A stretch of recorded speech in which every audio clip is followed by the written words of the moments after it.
রামিসার এই হত্যাকারীর সর্বোচ্চ শাস্তি ইনশাআল্লাহ আগামী 1 মাসের মধ্যে নিশ্চিত করবে। এই ধরনের শিশু নির্যাতন বা নারী নির্যাতন বর্তমান সরকার কোনোভাবেই মেনে নিবে না।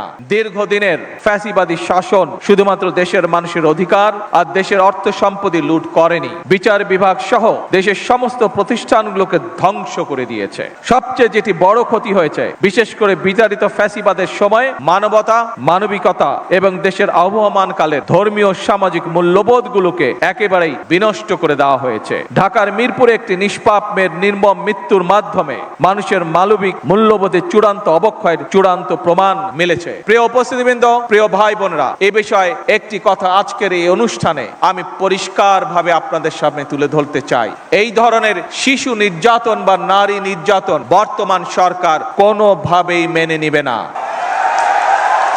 এবং বর্তমান সরকার রামিসার এই হত্যাকারীর সর্বোচ্চ শাস্তি ইনশাআল্লাহ আগামী 1 মাসের মধ্যে নিশ্চিত করবে। সেই সর্বোচ্চ শাস্তি হচ্ছে মৃত্যুদণ্ড,